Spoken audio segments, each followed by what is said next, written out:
بسم الله الرحمن الرحيم إن الحمد لله نحمده ونستعينه ونستغفره ونعوذ بالله من شرور أنفسنا وسيئات أعمالنا من يهده الله فلا مضل له ومن يضلل فلا هادي له وأشهد أن لا إله إلا الله وحده لا شريك له وأشهد أن محمدا عبده ورسوله يا أيها الذين آمنوا اتقوا الله حق تقاته ولا تموتن إلا وأنتم مسلمون يا أيها الناس اتقوا ربكم الذي خلقكم من نفس واحدة وخلق منها زوجها وبث منهما رجالا كثيرا ونساء واتقوا الله الذي تساءلون به والأرحام إن الله كان عليكم رقيبا يا أيها الذين آمنوا اتقوا الله وقولوا قولا سديدا يصلح لكم أعمالكم ويغفر لكم ذنوبكم ومن يطع الله ورسوله فقد فاز فوزا عظيما أما بعد فإن خير الكلام كلام الله وخير الهدي هدي محمد صلى الله عليه وسلم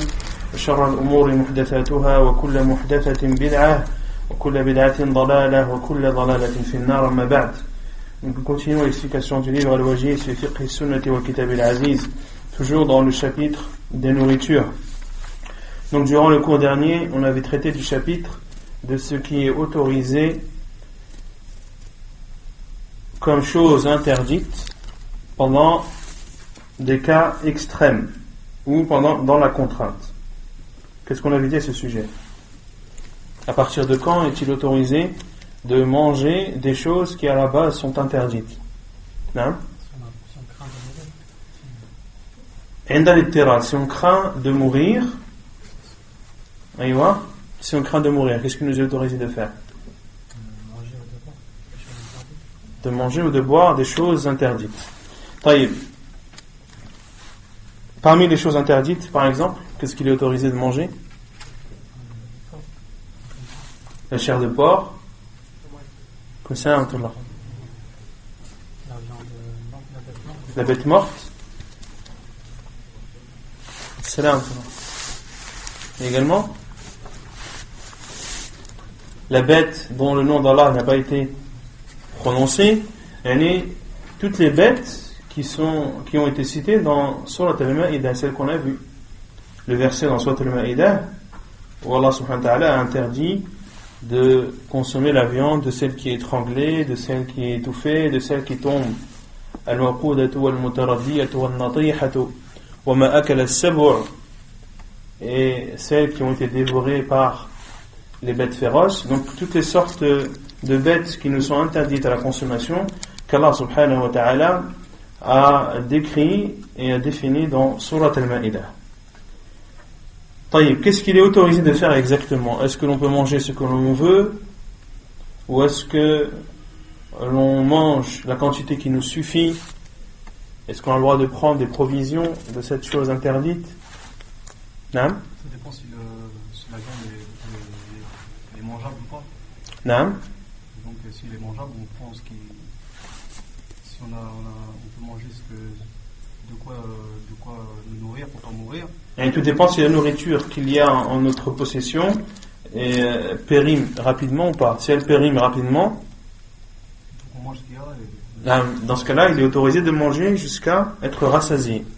Par contre, si c'est de la nourriture qui peut se conserver longtemps, dans ce cas, on mange de ce qui nous permet de survivre et on prend de cette nourriture des provisions qui, lorsque l'on aura encore besoin de les consommer, on le fera. Sinon, si on trouve entre-temps une chose illicite à consommer, on délaisse ces provisions interdites que l'on a prises.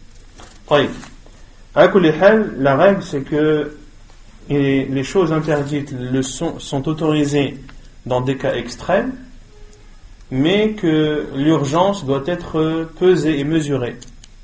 Ce n'est pas parce que tu es dans un état, que tu es en urgence ou dans un état grave ou en danger de mort, que tout est permis à n'importe quelle échelle. Non, tu dois prendre ce qui te permet de survivre et sinon prendre des provisions ou bien te rassasier selon les détails que l'on a cités.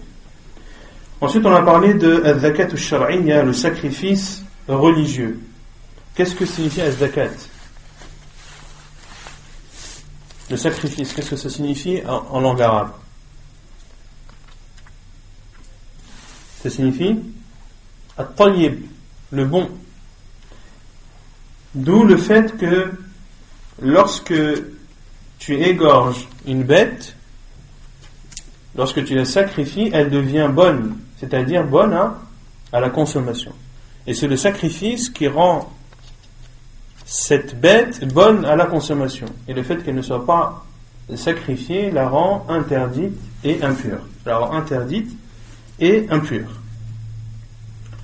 Et à l'exception de cela, où il y a des animaux qui font exception à la règle, qui sont al-jarad, le criquet et le poisson. Non.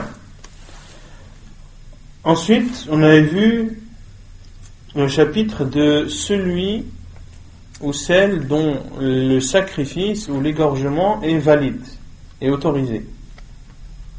Autrement dit, quelles sont les personnes dont il nous est autorisé de consommer les bêtes qu'ils ont égorgées ou qu'elles ont égorgées? Avant les juifs et les chrétiens. Les musulmans. Ensuite, les juifs et les chrétiens, al-kitabi. Et ceci, que ce soit des hommes ou des femmes. Et Allah subhanahu wa ta'ala a dit وَطَعَامُ الَّذِينَ أُوتُوا الْكِتَابَ حِلٌّ لَكُمْ وَطَعَامُكُمْ حِلٌّ لَهُمْ. Et le repas ou la nourriture des gens du livre vous sont autorisés et vos nourritures leur sont également autorisées. Et Abdullah ibn Abbas a dit, dans ce verset, Allah subhanahu wa ta'ala a voulu dire ta'amuhum ay zaba'ihuhum. Allah azza wa jalla a dit, ou Abdullah ibn Abbas a dit qu'Allah subhanahu wa ta'ala a voulu dire par la nourriture les bêtes égorgées. Et la preuve que ceci est valable à la fois pour un homme et pour une femme, c'est le hadith de Ka'b ibn Malik, qu'une femme au temps du prophète sallallahu alayhi wa sallam, qu'est-ce qu'elle a fait? Non? Elle a égorgé une brebis qui allait mourir. Non, qui allait mourir. Elle a égorgé une brebis avec une pierre, et lorsque le prophète sallallahu alayhi wa sallam a été questionné sur cela, il a ordonné de manger cette brebis. Et on avait vu effectivement le contexte de ce hadith, c'était une bergère qui avait à charge un troupeau de brebis, et l'une a été attaquée par un loup, et cette fille ou cette femme a égorgé avec une pierre cette brebis avant qu'elle ne meure.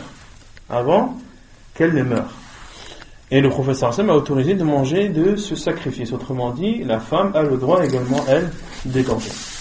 Ensuite, on a parlé des ustensiles ou des moyens, des outils qui sont utilisés pour égorger. Quelle est la règle? Quelle est la règle dans les outils qui nous permettent d'égorger?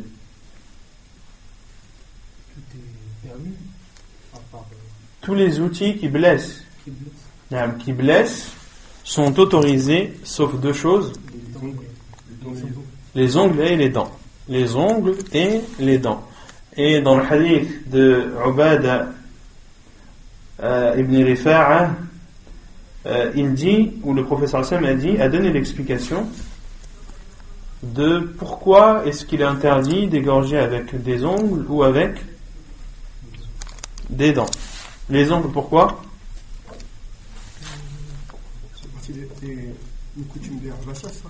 Non, car c'était Moud al-Habasha, c'était l'outil qu'utilisaient les gens d'Abyssinie pour égorger. Ils égorgeaient les bêtes avec leurs ongles.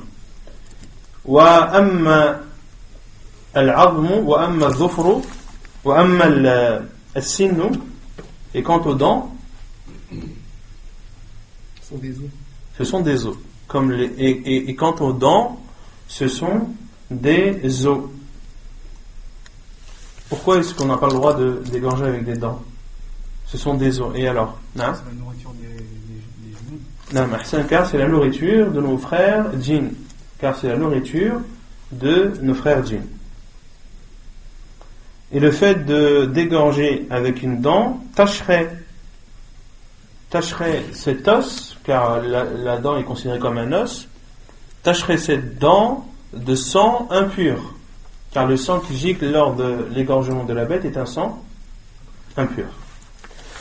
Taïb. Et je crois qu'on s'est arrêté ici.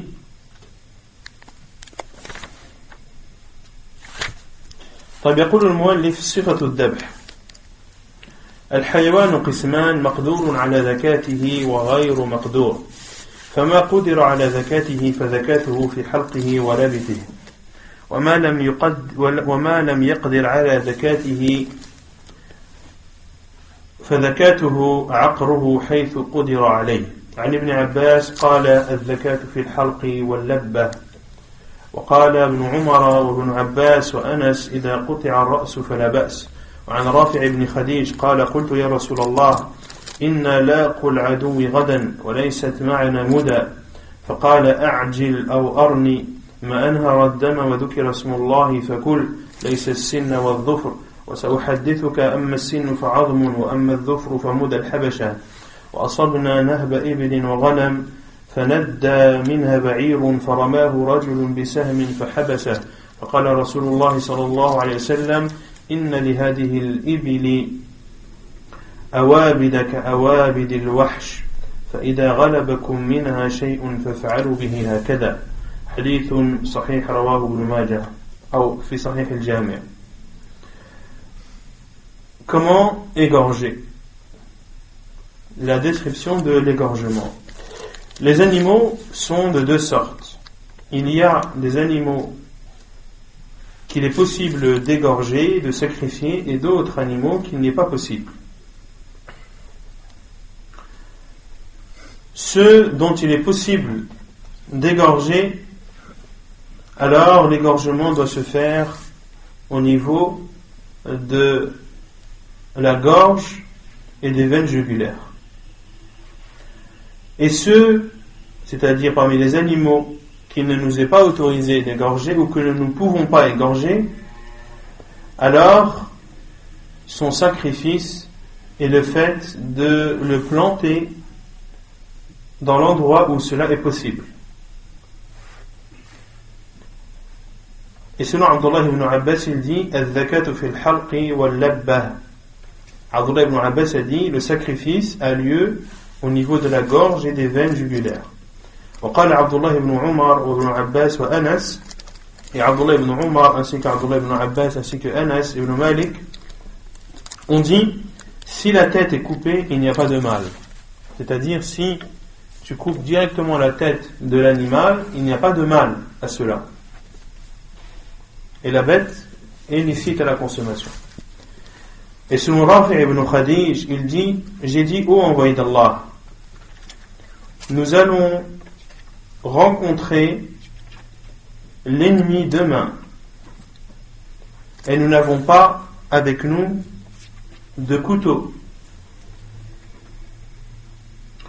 فقال اعجل أو أرني. Et le prophète sallallahu alayhi wa sallam lui a dit اعجل أو أرني, c'est-à-dire égorge avec ce que tu peux et fais cela de façon brève, rapide et forte. Autrement dit, Rafi' ibn Khadij a dit ô envoyé d'Allah, nous allons demain combattre l'ennemi. Et ils n'avaient pas encore mangé. Les compagnons n'avaient pas encore mangé. Or, ils avaient besoin de force pour pouvoir combattre l'ennemi le lendemain. Et le prophète sallallahu alayhi wa sallam lui a dit alors de prendre n'importe quel objet tranchant qui n'est pas un couteau, car il n'y avait pas de couteau en leur possession, mais qu'en utilisant cet objet tranchant, ils devaient égorger la bête de façon brève, rapide et forte. C'est-à-dire pour ne pas faire de mal à cette bête et pour que le premier coup soit amplement suffisant. Et le prophète sallallahu alayhi wa sallam a dit Ma anhara ad-dama wa dhukira ismullahi fakul. Ce qui fait couler le sang ou la bête dont le sang a été écoulé et le nom d'Allah prononcé, mange cette bête. Laysa as-sinna wa dhufr, sauf les dents et les ongles. Et le prophète sallallahu alayhi wa sallam a dit à Rafi' ibn Khadij et je vais te citer ou je vais t'expliquer, c'est-à-dire le pourquoi de l'interdiction d'utiliser les dents et les ongles comme outils de sacrifice. Quant aux dents, ce sont des os, et quant aux ongles, ce sont les ustensiles, ou c'est le moyen d'égorgement ou de sacrifice des gens d'Abyssinie. وَأَصَبْنَا نَهْبَ إِبِلٍ وَغَنَمٍ. Puis Rafi' ibn Khadij a dit, et nous avons égorgé un troupeau de chameaux et de bestiaux. De bestiaux, c'est-à-dire entre dedans la brebis, le bélier et la chèvre. فَنَدَّى مِنْهَا بَعِيرٌ. Et de ce troupeau s'est sauvé un chameau. فَرَمَاهُ رَجُلٌ بِسَهْمٍ فَحَبَسَهُ. Et un homme a visé ce chameau avec une flèche et l'a arrêté. فقال رسول الله صلى الله عليه وسلم, et le prophète صلى الله عليه وسلم a dit, إن لهذه الإبل أوابد, c'est-à-dire que le chameau a un instinct sauvage, كأوابد الوحش, comme l'instinct sauvage des animaux féroces. فإذا غلبكم منها شيء, et lorsque parmi ces chameaux certains sont plus forts que vous, c'est-à-dire qu'ils ne vous obéissent pas et qu'ils se sauvent, فَفْعَلُوا بِهِ هَكَذَا, faites avec celui-ci comme l'a fait un tel. Autrement dit, le prophète sallallahu alayhi wa sallam a autorisé de tirer, de viser avec une flèche un chameau. Et l'arc et la flèche sont utilisés dans quel contexte normalement? Hein? La chasse. Ils sont utilisés dans le contexte de la chasse. Or la chasse, comme on avait vu dans Kitab al-Hajj, les animaux qui nous sont autorisés à la chasse, ce sont les animaux où on parle de chasse quand on chasse un animal qui nous est autorisé de consommer, et cet animal, il faut que ce soit un animal de terre, et quand on dit de terre, c'est le contraire de mer. Donc dans le terme terre est englobé ou englobe les animaux qui ont des pattes et également les oiseaux, et qui sont sauvages, et est exclu du terme sauvage les animaux domestiques. Donc lorsque tu tues un animal domestique, on ne parle plus de chasse, on parle de sacrifice. Autrement dit, une personne qui est en état de sacralisation, est-ce qu'il lui est autorisé d'égorger une brebis ou un mouton? Est-ce qu'il lui est autorisé d'égorger une poule? Oui ou non? Il est autorisé d'égorger une poule ou pas? La poule, c'est un animal sauvage ou domestique? Domestique. Le lapin? Le lapin, c'est quoi le lapin? C'est domestique un lapin? Non. Hein? Il y en a qui les élèvent. Mais les savants disent que l'animal que tu chasses doit être un animal sauvage, c'est-à-dire par nature. C'est-à-dire qu'à la base, il est sauvage. Et même si tu l'as apprivoisé et qu'il est devenu par la suite un animal domestique, lorsque tu le tues, en état d'ihram, tu n'as pas le droit de le tuer car c'est à la base un animal sauvage. Or, le lapin et le lièvre sont des animaux sauvages. Et ceux qui sont capturés, apprivoisés et considérés comme des animaux domestiques par la suite, cela ne fait pas d'eux des animaux qu'une personne en état de sacralisation a le droit de tuer. Pareil, dans le sens inverse. Si des animaux qui à la base sont domestiques et s'enfuient et deviennent sauvages, il est autorisé de les tuer en état de sacralisation. Donc le prophète sallallahu alayhi wa sallam a dit que lorsque le chameau se sauve, il est autorisé de le viser avec une flèche. Et les savants ont déduit que l'animal que tu peux égorger, égorge-le. Celui que tu ne peux pas égorger, autrement dit celui dont tu n'as plus le contrôle, comme ce chameau qui s'est sauvé du troupeau. Un des compagnons l'a visé avec une flèche et l'a tué. Et le professeur Hassan a approuvé cela et a donné l'explication concernant le chameau et a dit que le chameau a un instinct sauvage comme les animaux, comme les bêtes féroces. Et lorsque cet instinct se réveille chez ce chameau et qu'il se sauve, alors faites comme ceci. Autrement dit, visez-le avec un moyen ou un outil de chasse, et quel que soit l'endroit où vous l'aurez visé, cela sera autorisé. D'où la parole de l'auteur lorsqu'il dit et ceux, c'est-à-dire les animaux qui ne peuvent pas être égorgés et sacrifiés, alors son sacrifice c'est le fait de le blesser et de le planter quel que soit l'endroit. Quel que soit l'endroit. Donc on déduit de ce hadith du prophète sallallahu alayhi wa sallam qu'il est autorisé d'égorger ou de sacrifier avec n'importe quel moyen, que ce soit un couteau, que ce soit une lance, que ce soit une flèche, que ce soit une pierre, que ce soit un bout de bois, que ce soit un bout de verre. La règle est que tout ce qui fait couler le sang, tout ce qui fait couler le sang. Et également, on en déduit de ce hadith qu'un animal domestique dont l'instinct sauvage se réveille, qu'il est autorisé de le tuer de n'importe quel endroit de son corps. Zakatul janin, le sacrifice du fœtus. إذا خرج الجنين من بطن أمه وفيه حياة مستقرة وجب أن يذكى وإن خرج ميتا فذكاة أمه زكاة له. وعن أبي سعيد قال سألنا رسول الله صلى الله عليه وسلم عن الجنين فقال كلوه إن شئتم فإن زكاته زكاة أمه. Lorsque l'embryon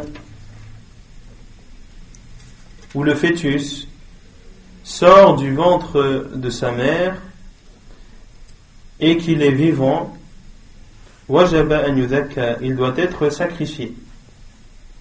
Il doit être sacrifié. Et le terme janin, c'est le petit qui est encore dans le ventre de sa mère. Et il est appelé janin, qui vient de junnah. Qu'est-ce que al-junnah?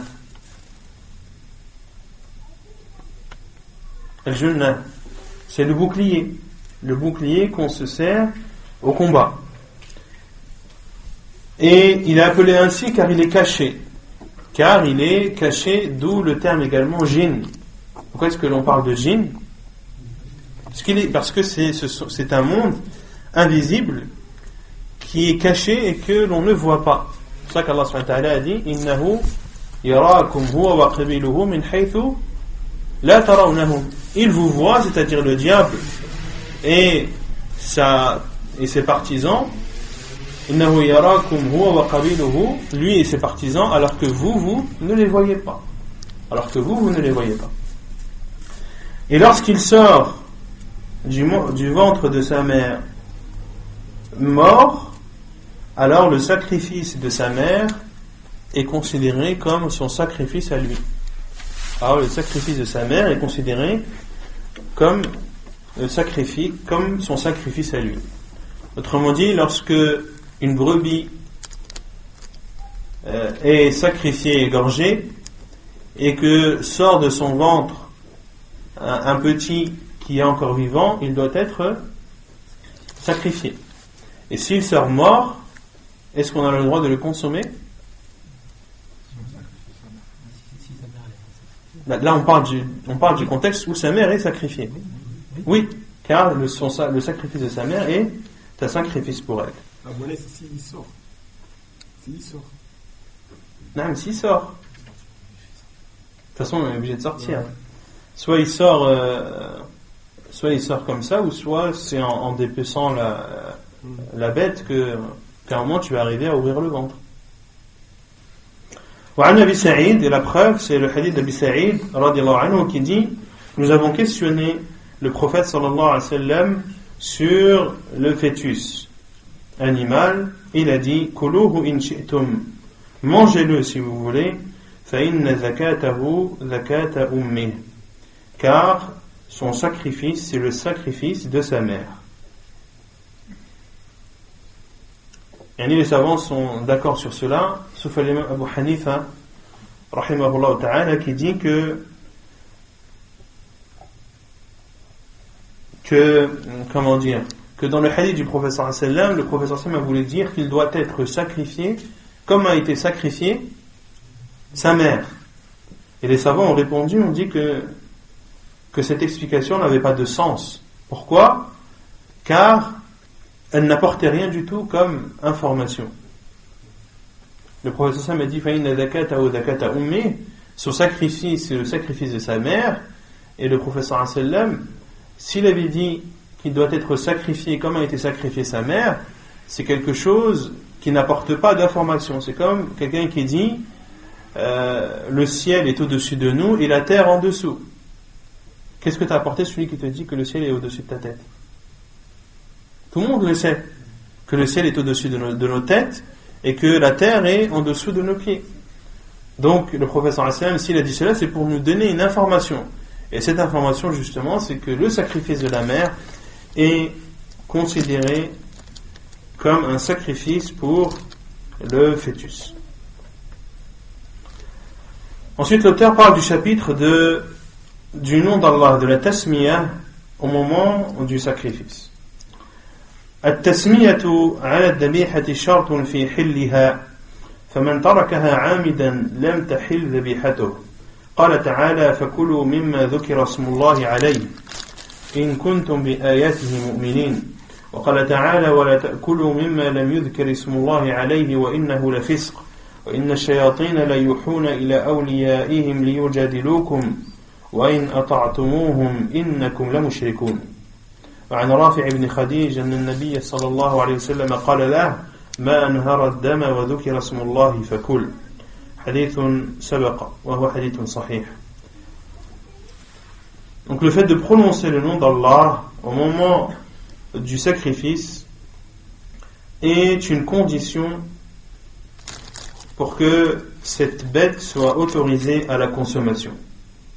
Celui qui la délaisse volontairement, alors la bête sacrifiée n'est pas licite. Allah subhanahu wa ta'ala a dit: mangez de ce dont le nom d'Allah a été prononcé si vous êtes croyants vis-à-vis des signes d'Allah. Et Allah subhanahu wa ta'ala a dit également: et ne mangez pas de ce sur quoi le nom d'Allah n'a pas été prononcé, car ce serait une perversité. Les diables inspirent à leurs alliés de disputer avec vous.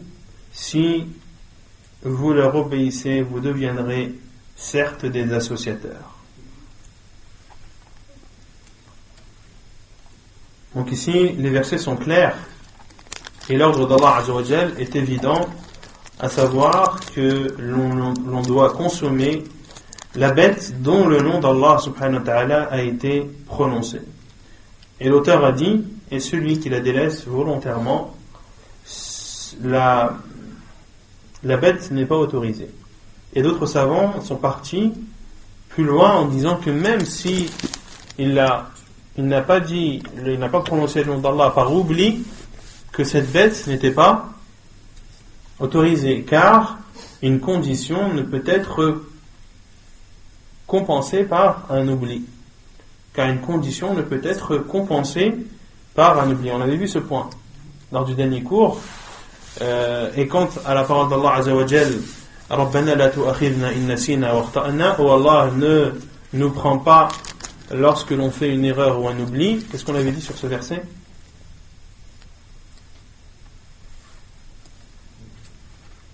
Personne ne se rappelle? Si quelqu'un vous dit ce verset pour vous dire pourquoi est-ce que tu dis que celui qui oublie la tasmiya, la bête, tu n'as quand même pas le droit de la manger, alors qu'Allah Azza wa Jal ne nous prend pas dans l'oubli et dans l'erreur.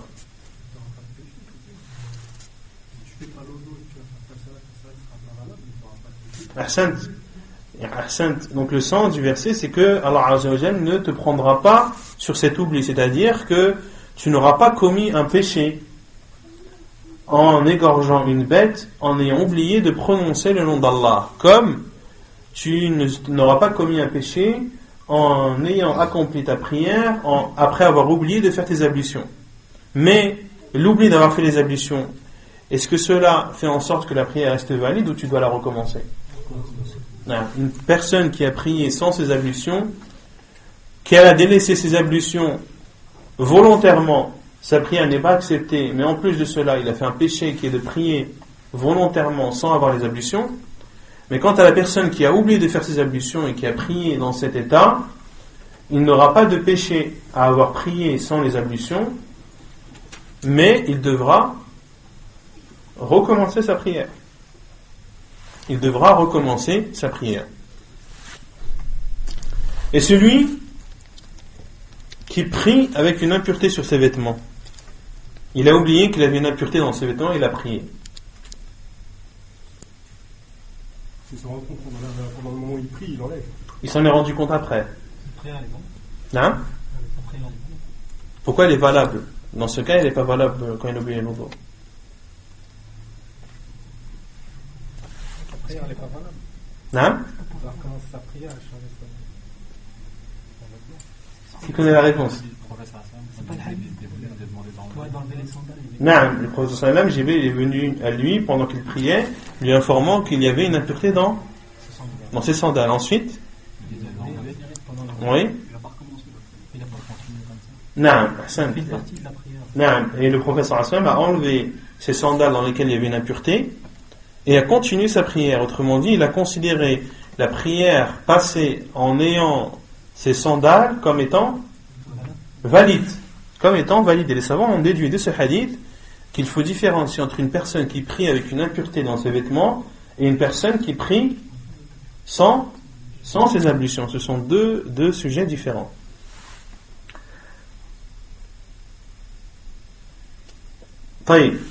Et selon Rafi' ibn Khadij, le prophète sallallahu alayhi wa sallam lui a dit: ceux où la bête dont le sang a été écoulé et le nom d'Allah a prononcé, à leur manche. Ensuite, l'auteur dit istiqbalul qibla, le fait de diriger la bête en direction de la qibla. ويستحب أن يوجه الذبيحة نحو القبلة وهو يقول كما قال النبي صلى الله عليه وسلم في الحديث الآتي عن جابر بن عبد الله قال ذبح النبي صلى الله عليه وسلم يوم الذبح كبشين أقرنين أملحين موجئين فلما وجههما قال إني وجهت وجهي للذي فطر السماوات والأرض على ملة إبراهيم حنيفا وما أنا من المشركين إن صلاتي ونسكي ومحياي ومماتي لله رب العالمين لا شريك له وبذلك أمرت وأنا من المسلمين اللهم منك ولك عن محمد وأمته بسم الله والله أكبر ثم ذبح حديث صحيح رواه أبو داود. Il est donc préférable de diriger la bête à sacrifier en direction de la Qibla et de dire comme l'a dit le prophète sallallahu alayhi wa sallam dans le hadith suivant. Selon Jabir ibn Abdullah radiyallahu anhu, il dit: le prophète sallallahu alayhi wa sallam a égorgé Yawm al-Dhabh, le jour du sacrifice, c'est-à-dire Eid al-Adha. Kabshayni aqranayni amlahayni muja'ayn. Kabshayn, ce sont deux béliers. Aqranayn, qui avaient des cornes. Amlahayn. Tout le monde se tait là. Amlahayn. Hein? Amlah, c'est le bélier dont la couleur blanche est en plus grande quantité que le noir. Et ce sont des béliers qui sont noirs et blancs, mais dont la couleur blanche est plus en plus grande quantité que la couleur blanche, que la couleur noire à fois. Muja'ayn. Muja'ayn, castrés. C'était deux béliers qui avaient des cornes dont la couleur blanche était plus abondante que la couleur noire et qui étaient castrés.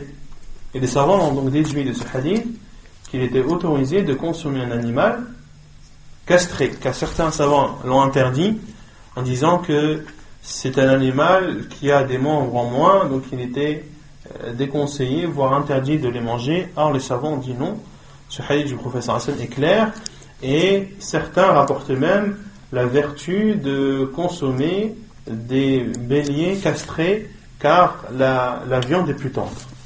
Et lorsque le prophète sallallahu alayhi wa sallam les a dirigés, c'est-à-dire en direction de la Qibla. Et lorsque le prophète sallallahu alayhi wa sallam les a dirigés, il a dit Inni wajjahtu wajhi lilladhi fatara as-samawati wal ard. Je dirige ma face vers celui qui a créé les cieux et la terre. Ala millati Ibrahim hanifa. Et ceci selon le rite ou selon la religion de Ibrahim. Hanifan wa ma ana min al-mushrikin. Et je ne fais pas partie des polythéistes.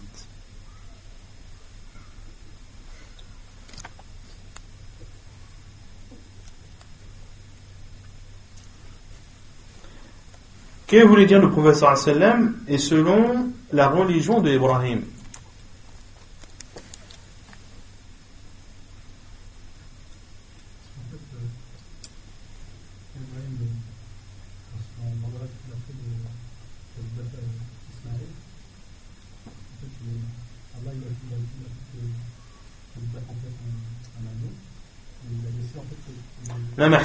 Autrement dit que il y a des similitudes dans notre religion et la religion de Ibrahim alayhi salam. Il y a des similitudes dans beaucoup de bases parmi les bases de la religion, et la plus grande base c'est le tawhid, mais également dans certains furu', comme le disent les savants, comme il y a certaines branches de la religion qui ont des ressemblances avec celles de Ibrahim alayhi salam, et parmi ces branches il y a le sacrifice. Et je ne fais pas partie des polythéistes. Puis le prophète sallallahu alayhi wa sallam a dit Inna salati wa nusuki, ma prière et mon sacrifice, wa mahyaya wa mamati, ma vie et ma mort, lillahi rabbil alamin, sont à Allah, le Seigneur des mondes, la sharika lah, je n'associe rien à lui, wa bidhalika umirt, et c'est cela dont j'ai été ordonné, wa ana min al-muslimin, et je fais partie des musulmans. Et le prophète sallallahu alayhi wa sallam a dit également Allahumma minka walak. Oh Allah, de toi et pour toi. De toi, ça veut dire que ces bêtes que le prophète sallallahu alayhi wa sallam, que ces bénis que le prophète sallallahu alayhi wa sallam a égorgés proviennent d'Allah azza wa jalla. C'est une pourvoyance. Et si Allah subhanahu wa ta'ala si Allah azza wa jalla ne l'avait pas voulu, il n'aurait pas eu en possession ces deux béliers. Donc, ils proviennent d'Allah Azza wa Jal, et le prophète sallallahu alayhi wa sallam a dit pour toi, c'est-à-dire, et je les sacrifie pour toi en toute sincérité. En toute sincérité. An Muhammadin wa ummati, de la part de Muhammad et de sa communauté, Bismillah wallahu akbar, au nom d'Allah, et Allah est le plus grand, thumma dabah. Puis le prophète sallallahu alayhi wa sallam a égorgé. Dans ce hadith, on en déduit clairement le caractère préférentiel de diriger les bêtes que l'on égorge en direction de la Qibla. يقول المؤلف الصيد. Puis l'auteur parle du chapitre de la chasse. قال تعالى وإذا حللتم فاصطادوا.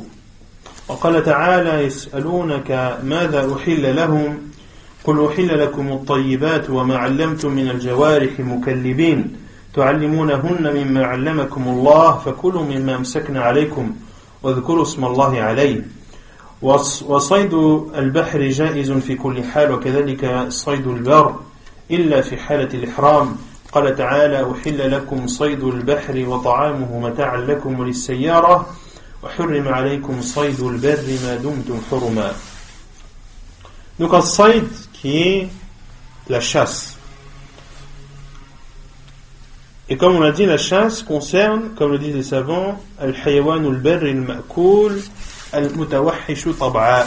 Al-hayawan al-barr al-ma'koul al-mutawahhishu tab'a. Donc c'est, lorsque l'on parle de chasse, on parle de la chasse d'un animal terrestre et entre dedans les, comme on l'a dit, les oiseaux.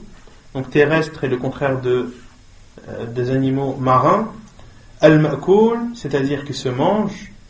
Autrement dit qu'il est autorisé de manger, sont exclus les animaux qui nous sont interdits à la consommation, al-mutawahhishu tab'an, ceux qui sont sauvages par nature, et est exclu de cela les animaux domestiques. Taïb. Allah subhanahu wa ta'ala a dit wa idha halaltum fastadu, et une fois désacralisé, vous êtes libre de chasser. Une fois désacralisé, c'est-à-dire lorsque vous n'êtes plus en état d'ihram. Et Allah subhanahu wa ta'ala a dit également yas'alunaka madha uhilla lahum, et il t'interroge sur ce qui leur est permis. Dis, vous sont permis les bonnes nourritures, qul uhilla lakum at-tayyibat, ainsi que ce que capturent les carnassiers que vous avez dressés, en leur apprenant ce qu'Allah vous a appris. Mangez donc de ce qu'elles capturent pour vous et prononcez dessus le nom d'Allah. Il t'interroge sur ce qui leur est autorisé. Dis, vous sont permises les bonnes choses, ainsi que ce que capturent les carnassiers que vous avez dressés. Autrement dit, les chiens que vous avez dressés pour la chasse. Tu'allimunahunna mimma 'allamakumullah, en leur apprenant ce qu'Allah vous a appris. En leur apprenant ce qu'Allah vous a appris. Mangez donc de ce qu'elles capturent pour vous et prononcez le nom d'Allah. Comment est-ce que l'on peut considérer un chien comme étant apprivoisé pour la chasse et entraîné pour la chasse? Les savants ont dit de trois choses. Trois choses te permettent de considérer un chien comme étant enseigné à la chasse. La première chose, lorsque tu l'ordonnes d'aller chasser la proie, il part. Ce n'est pas un chien qui mange. Lorsque tu lui dis va chasser, il termine d'abord de manger, il regarde à droite à gauche, et quand il voit la proie, ce n'est qu'à ce moment-là qu'il part chasser. Non. La deuxième chose, c'est que lorsque tu lui dis de s'arrêter, il s'arrête. S'il part chasser et que tu lui dis stop, il doit stopper. Et troisièmement, lorsqu'il attrape la proie, il ne la mange pas. Lorsqu'il attrape la proie, il ne la mange pas. Car en général, les proies que capturent les chiens de chasse, est-ce que ce sont des proies qu'ils peuvent manger? Oui, ce sont des proies qu'ils peuvent manger. Donc c'est de la nourriture qu'ils consomment et qu'ils désirent consommer.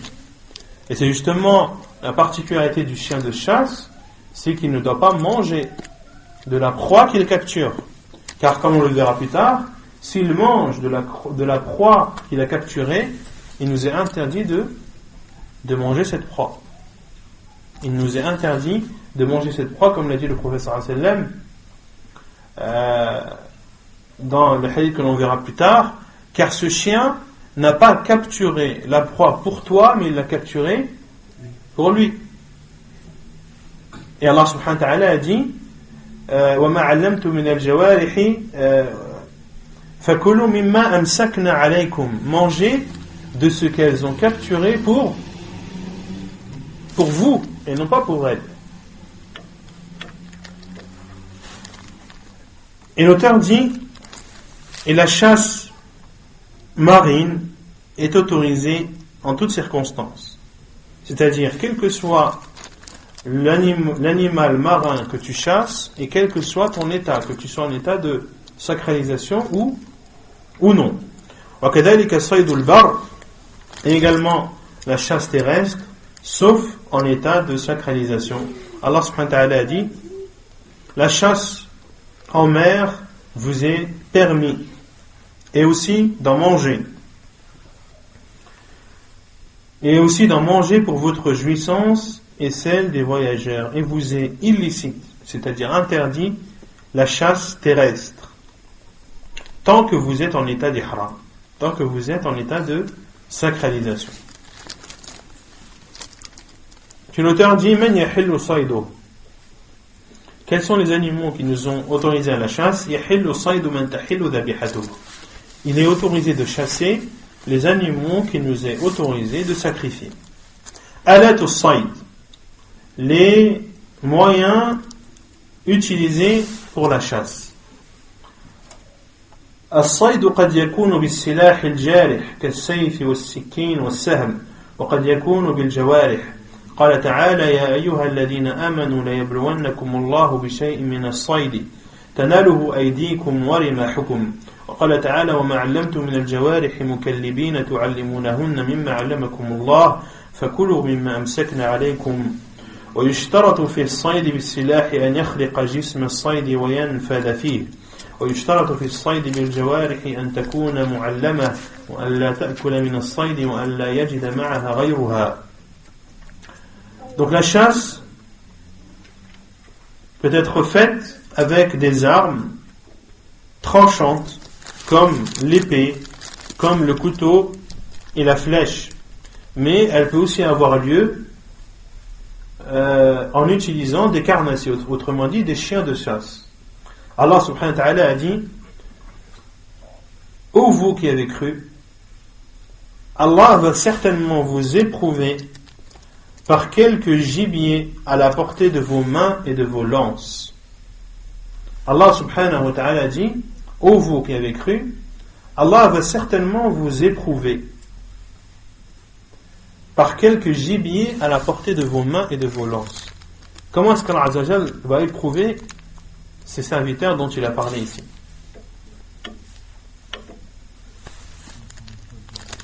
Non?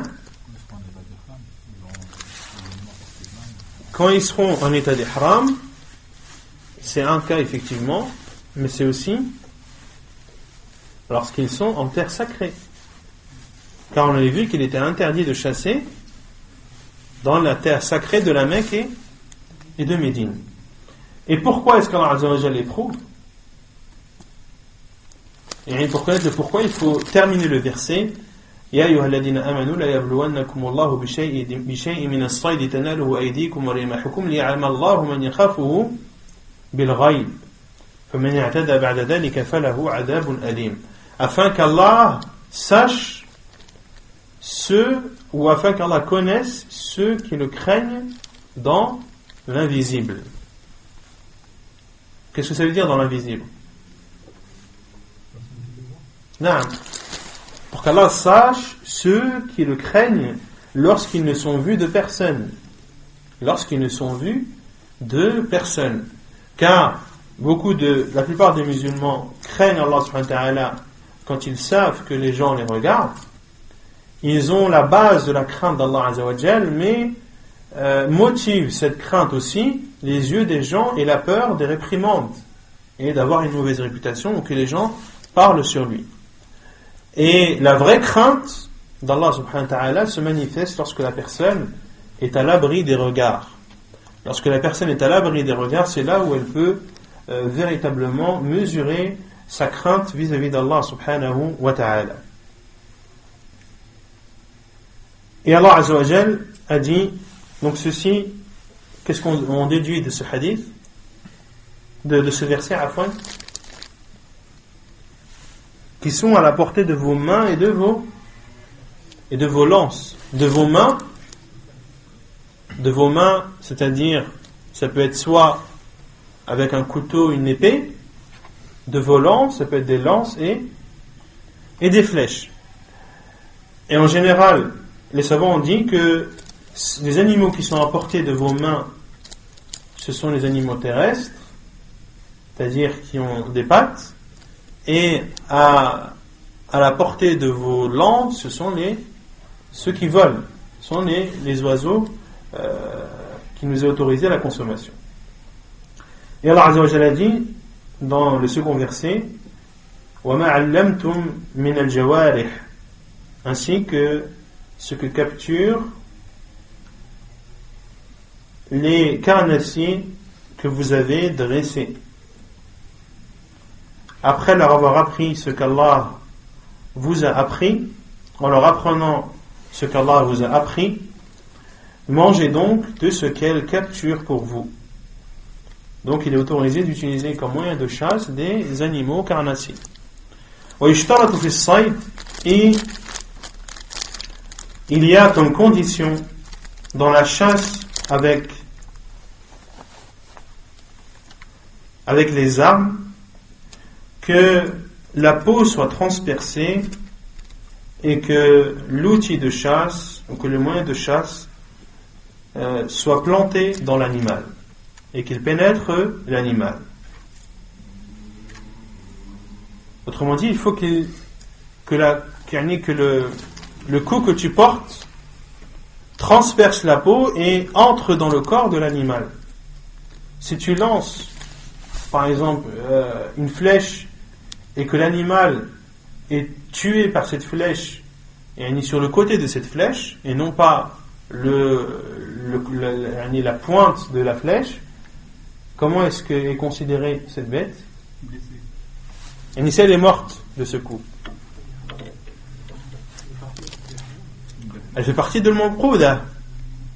Al-mawqouda, c'est celle qui est battue, comme on l'avait vu dans l'explication de Surat Al-Ma'idah. C'est la bête qui est battue, c'est-à-dire celle qui est frappée à coups de pierre ou à coups de bâton sans que le sang n'éjecte, sans que le sang ne gicle. Celle-ci est considérée comme une bête que l'on a assommée et tuée par des coups qui n'ont pas eu de conséquence la sortie du sang. Et fait partie des conditions dans la chasse, en utilisant des chiens de chasse, que ces chiens soient apprivoisés ou enseignés à la chasse. Des chiens à qui on a appris la chasse et que ces chiens ne mangent pas de la proie et qu'ils ne trouvent pas avec ces chiens d'autres que. Donc, pour que la proie te soit licite, il faut que le chien que tu envoies soit un chien de chasse enseigné. Il faut qu'il ne mange pas de cette proie. Et lorsque tu récupères ta proie, il ne faut pas que tu trouves en présence de tes chiens d'autres chiens. والتسمية شرط في حل الصيد عند رمي السهم أو إرسال الجارح. Et de prononcer le nom d'Allah est également une condition pour que la chasse soit licite. Et le nom d'Allah doit être prononcé au moment où tu lances la flèche ou au moment où tu lances le chien de chasse. D'accord? Et également, tu dois prononcer le nom d'Allah. Si tu tires la flèche, tu dois prononcer le nom d'Allah au moment où tu lances la flèche. Et tu dois prononcer le nom d'Allah si tu as des chiens de chasse au moment où tu lâches tes chiens, une fois leur avoir ordonné d'aller capturer la proie.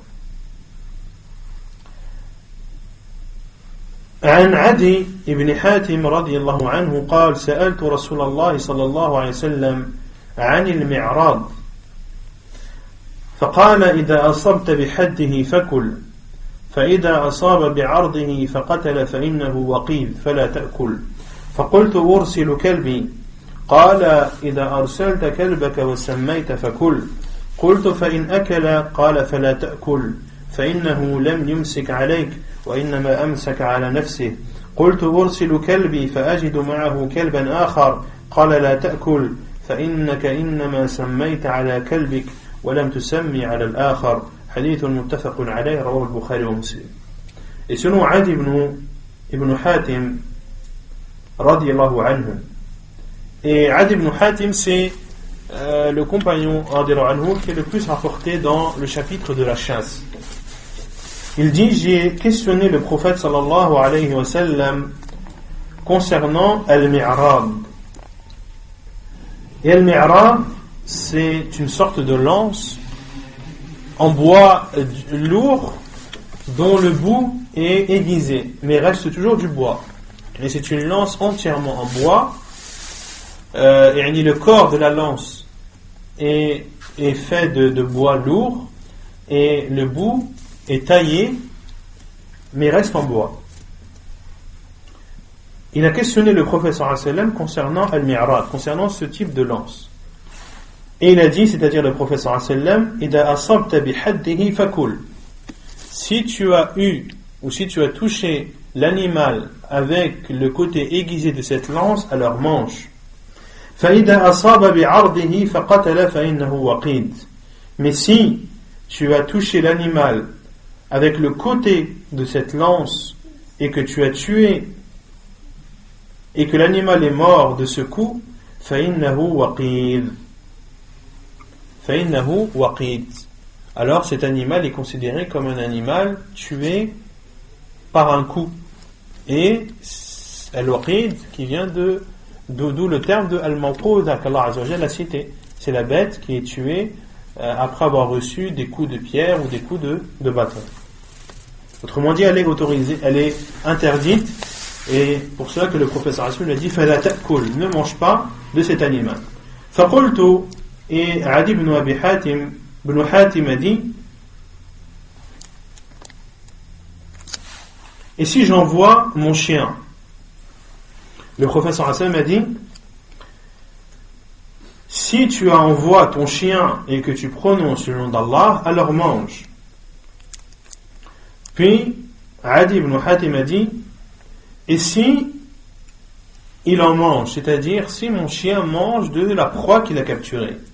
Le prophète sallallahu alayhi wa sallam a dit: fala ta'kul, ne mange pas, car il n'a pas capturé pour toi, mais il a capturé pour lui.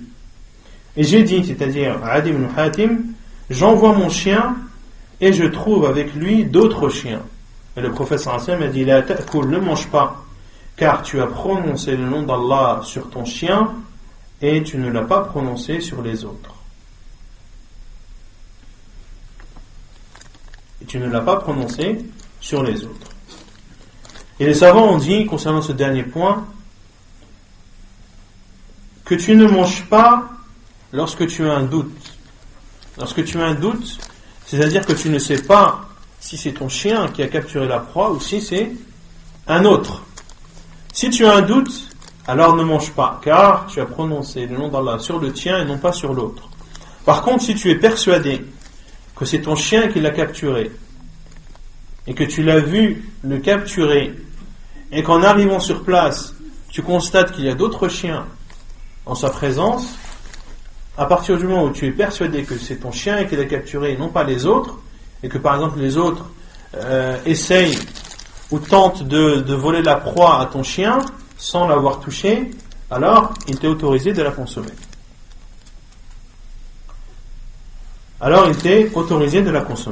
طيب. الصيد بالكلب غير المعلم. La chasse avec un chien non entraîné et non dressé. لا يحل ما امسكه الكلب غير المعلم إلا أن يدرك حيا فيذكى. L'auteur a dit: n'est pas autorisé la proie qu'a capturé un chien non dressé à la chasse, sauf si tu atteins la proie alors qu'elle est encore vivante. Dans ce cas, tu as le droit de l'égorger et de la consommer. Mais si le chien t'apporte la proie morte et que c'est un chien non dressé et non à qui n'a pas été enseigné l'art de la chasse, alors il était interdit de consommer cette proie. عن أبي ثعلبة الخشني قال: قلت يا نبي الله إن بأرض قوم أهل كتاب أفنأكل في آنيتهم. وبأرض صيد أصيد بقوسي وبكلب الذي ليس بمعلم وبكلب المعلم فما يصلح لي قال أما ما ذكرت من أهل الكتاب فإن وجدت غيرها فلا تأكلوا فيها وإن لم تجدوا فاغسلوها وكلوا فيها وما صدت بقوسك فذكرت اسم الله فكل وما صدت بكلبك المعلم فذكرت اسم الله فكل وما صدت بكلبك غير معلم فأدركت دكاته فكل. Hadith al-muttafaqun alayh. Et selon Abi Tha'labat al-Khushani, il dit, j'ai dit, ô envoyé d'Allah, nous sommes dans la terre ou dans une terre des gens du livre. Nous est-il autorisé de manger dans leurs ustensiles? Et nous sommes dans une terre de chasse. Je chasse avec mon arc et mon chien qui n'est pas entraîné et dressé. Et avec mon chien qui est entraîné. Que m'est-il autorisé de faire? Et le prophète sallallahu alayhi wa sallam lui a dit, quant à ce que tu as cité concernant les gens du livre, si tu trouves autre, c'est-à-dire d'autres ustensiles, ne mange pas dans les leurs. Si tu trouves d'autres ustensiles, ne mange pas dans les leurs. Et si vous ne trouvez pas, c'est-à-dire d'autres ustensiles ou vaisselle, farsiluha wa kulu fiha, lavez-les et mangez dedans, et mangez dessus. Et ce que tu chasses avec ton arc, dans lequel tu as prononcé le nom d'Allah, alors mange. Et ce que tu as chassé avec ton chien de chasse, enseigné et entraîné, dans lequel tu as prononcé le nom d'Allah, alors mange. Et ce que tu as chassé avec ton chien qui n'est pas entraîné et qui n'a pas été enseigné, à qui n'a pas été enseigné la chasse, et que tu arrives à égorger et à sacrifier la proie avant qu'elle ne meure, alors mange. Hadith authentique rapporté par Al-Bukhari et Muslim. Et ensuite le prophète sallallahu alayhi wa sallam a dit, et concernant la chasse avec l'arc, avec ton arc, si tu prononces le nom d'Allah, alors mange.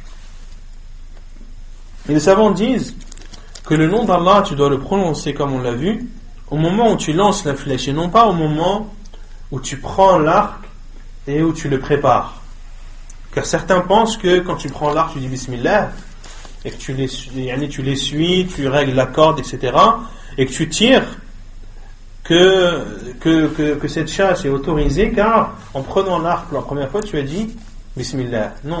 Le nom d'Allah, tu ne dois pas le prononcer sur l'arc, mais tu dois le prononcer sur la proie que tu vises. Et cette tasmiya doit être dite juste avant de lancer la flèche. Et pareil pour le chien de chasse, tu dois prononcer le nom d'Allah au moment où tu lâches le chien, lorsqu'il s'apprête à récupérer et à capturer la proie. Et quant au chien qui n'est pas entraîné à la chasse et n'est pas apprivoisé à cette tâche, s'il capture une proie et qu'il la tue, tu n'as pas le droit de la consommer, et si tu arrives à la récupérer vivante, tu as le droit de la consommer à condition de la sacrifier avant. As-saydu idha waqa'a fil ma'. La proie lorsqu'elle tombe dans l'eau. إذا وقع الصيد في الماء حرم أكله لقول النبي صلى الله عليه وسلم لعدي بن حاتم إذا رميت سهمك فاذكر اسم الله فإن وجدته قد قتل فكل إلا أن تجده قد وقع في ماء فإنك لا تدري الماء قتله أو سهمك. حديث صحيح رواه مسلم. Et lorsque la proie tombe dans l'eau, il est interdit de la consommer. Car le prophète sallallahu alayhi wa sallam a dit à Adi ibn Hatim, lorsque tu lances ta flèche, prononce le nom d'Allah.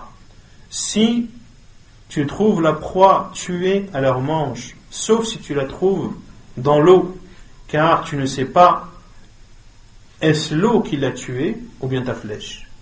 Hadith authentique rapporté par Muslim dans son Sahih. Et ici les savants ont dit également que tu n'as pas le droit de consommer la proie si tu la retrouves dans l'eau lorsque tu doutes lorsque tu doutes de la cause de la mort de cette proie. Est-ce ta flèche ou est-ce l'eau? Et la preuve, c'est que le prophète sallallahu alayhi wa sallam dit, tu ne sais pas, la tadri, tu ne sais pas, est-ce l'eau qui l'a tué ou ta flèche? Autrement dit, si tu sais, tu as le droit de la manger. Si tu sais pertinemment que c'est ta flèche qui a tué cette bête, et qu'ensuite elle est tombée dans l'eau, après être morte, dans ce cas tu as le droit de la manger car tu es persuadé que c'est ta flèche qui l'a tuée.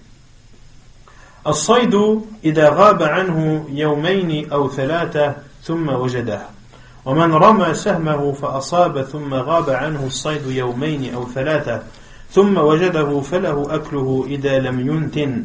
عن عدي بن حاتم النبي صلى الله عليه وسلم قال له وإن رميت الصيد فوجدته بعد يوم أو يومين ليس به إلا أثر سهمك فكل. حديث رواه البخاري. وعن أبي ثعلبة عن النبي صلى الله عليه وسلم قال إذا رميت بسهمك فغاب عنك فأدركته فكله ما لم ينتن. حديث رواه مسلم. Donc la proie que tu as perdue ou dont tu n'as pas eu de nouvelles pendant 2 à 3 jours, puis tu la retrouves. Celui qui lance une flèche et qui touche sa proie, une proie qu'il ne retrouve pas pendant 2 jours ou 3, et après ces 2 ou 3 jours, il la retrouve. Falahu aklu, il a le droit de la manger, de cette proie, à condition qu'elle n'est pas pourrie, à condition qu'elle est toujours bonne à la consommation. La preuve est le hadith de Adi ibn Hatim qui dit que le prophète sallallahu alayhi wa sallam lui a dit: et si tu vises une proie que tu as eue, fawajadtahu, et que tu la retrouves après 1 jour ou 2, et que cette proie ne comporte d'autres traces que la trace de ta flèche, alors mange. Si tu retrouves ta proie et tu ne trouves que seule il y a une cause apparente de sa mort que la flèche que tu as lancée. Autrement dit, si tu trouves une autre trace qui peut être une explication de sa mort, alors ne mange pas. Ça peut être par exemple une autre bête qui l'a attaqué et qui l'a blessé mortellement. Et ici, cette bête entre dans ce cas alors dans la parole d'Allah Azza wa Jal qui est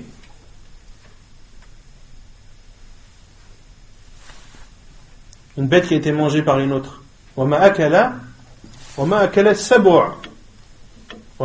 السَّبُعُ, et celles qui ont été dévorées par les bêtes féroces. Celles-ci, elles nous sont interdites à la consommation si elles sont mortes des suites de ces blessures. Donc le prophète sallallahu alayhi wa sallam lui a dit: tu as le droit de la manger si tu ne trouves d'autres traces que celles de ta flèche. Donc ceci prouve qu'il est autorisé de la consommer quand tu es sûr qu'elle a été tuée par ta flèche uniquement. Et le second hadith d'Abi Tha'labah, selon le prophète sallallahu alayhi wa sallam, il a dit: lorsque tu lances ta flèche et que la proie disparaît et que tu la retrouves, mange-la, ma lam yuntin, mange-la tant qu'elle est encore bonne à la consommation. Autrement dit, à moins qu'elle ne soit pas pourrie. C'est clair ou pas? نكتفي بهذا القدر. سبحانك اللهم وبحمدك أشهد أن لا إله إلا أنت أستغفرك وأتوب إليك.